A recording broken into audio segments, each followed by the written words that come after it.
Hi everybody. I'm cleaning up my sewing room.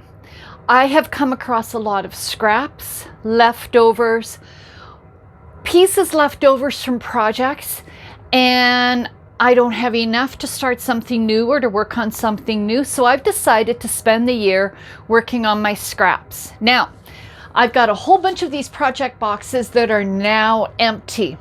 3 of those boxes held the fabric leftovers from making my granddaughter's bedroom crib quilt, crib sheets, curtains from 8 years ago. So those are now empty. I have gone through bags that I have found of scraps, and I have organized them so that I can just grab. I have 2 bottom boxes here that are all my batik fabrics and all my hand-dyed fabrics, all those little bits that I want to use up. I have a box of light fabrics, things that are neutrals, backgrounds, that kind of thing. And then I have 3 tubs full of commercial prints. So my decision-making process was, if I had a piece of fabric that I had selvage on both ends, and it was a good 10 or more inches, I would fold it up and keep it. I've got about 3 meters here, sitting in a tub by itself. It was supposed to be backing for a fabric, for a quilt. I lost it, actually didn't look in all my tubs, and finally found it after I had quilted the quilt with a different backing. So I've got this beautiful piece of fabric that's going to go on my shelf nice and folded neatly. It's going to go on my shelf for larger projects. If my pieces are approximately the size of a fat quarter, I will fold them up, put them in my fat quarter containers, and they will be there for a good time. To use at a good point. So what I'm going to do is I'm going to show you how I create crumb piecing, mile a minute, slab, whatever blocks, but put them into a zigzag quilt. It's super easy. There's just a few things you need to pay attention to. I've started by sorting my fabrics into lights and darks. Sometimes I can get away with throwing a dark piece of fabric into my light bin to give me more texture and to add to my lights. Remember, I have 3 tubs of commercial prints and I have less than 1 tub of light fabrics. There are a number of tutorials online to teach you, to show you how to do the slab, crumb piecing, mile a minute, whatever you want to call it. And what I do is I will just sew pieces together and kind of like a wonky log cabin, whatever works, until visually I have enough fabric on my block that it will fit my 8.5-inch ruler. 8.5 inches because it was easy to grab. I could build it to 12 inches, but I like 8 inches or the 8.5. This one will just fit with my corners. And what I do is I will do a rough cut. So not exact. I'm just using it as a guide. Whoops. And then these little pieces will be the start of another crumb block. Here's a light block. Now, depending on how big that unit is, I may slide it all the way over to get a bigger chunk here. I think I'll do that because then it's only 1 quilt.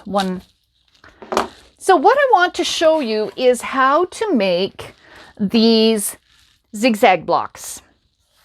Now the trick is to be consistent. So you want to have both your units facing up. Either put your light on top or your dark on top. I can never remember, so I always get into trouble. And I'm a lefty, so I'm always cutting left-handed. And I want to do a diagonal.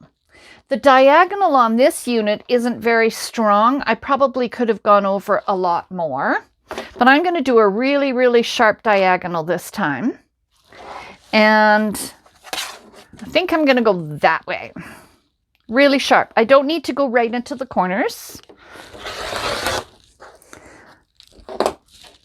Here is where the magic happens. I'm going to take these two and lift them up.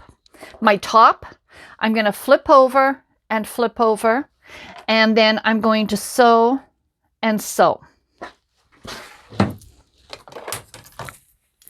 I've sewn my pieces together. I've pressed my seam allowances to the dark side.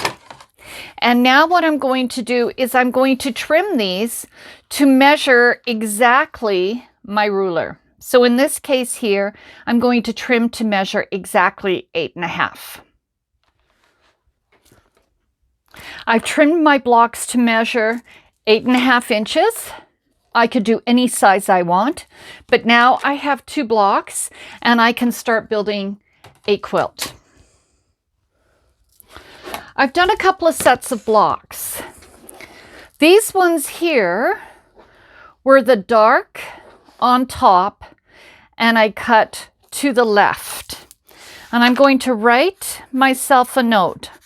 Dark top, cut. Actually, I cut to the right. And then that results in kind of like a half square triangle, but I've got extra here and I've got extra here. So it kind of goes that way.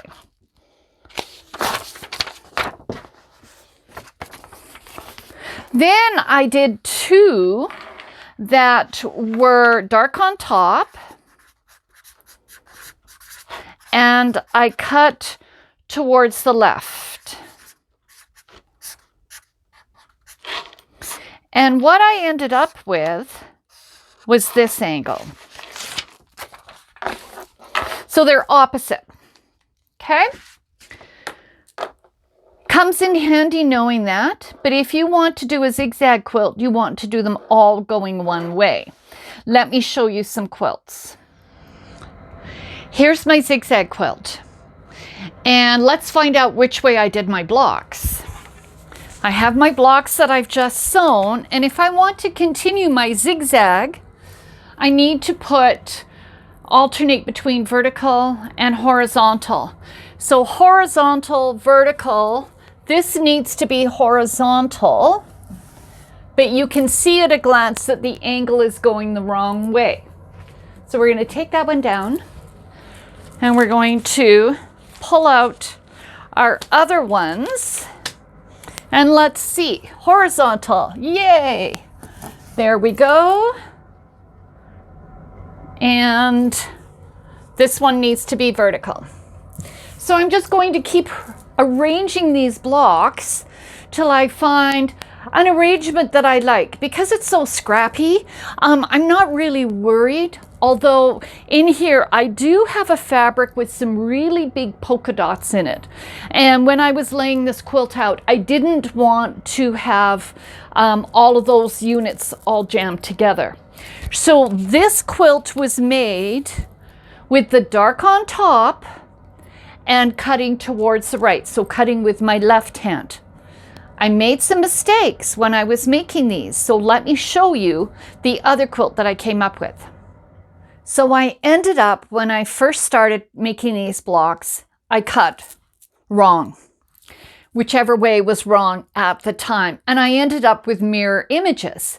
So what I decided to do is just make some more blocks and create a modified Ohio star. I tried putting a solid dark pieced blocks in the center, and it looked really, really heavy. So I ended up making a few more blocks, 2 colored or zigzag blocks, and putting them together. I found on the edge here that I didn't have a sharp point that I'm used to with an Ohio star. So I put a little border, and I just used 2 inches of fabric, and I created the Mile a Minute or the crumb quilts, and I just cut it into 2-inch strips, sewed all my 2-inch strips together. And then to finish it off, I created a border with 3-inch strips. Now my advice is when you sew with a shorter stitch length, because we've got all of those seam intersections. We're cutting, we're going to pull things apart. This is a great, so I set my stitch length about 1.5 to 2 millimeters.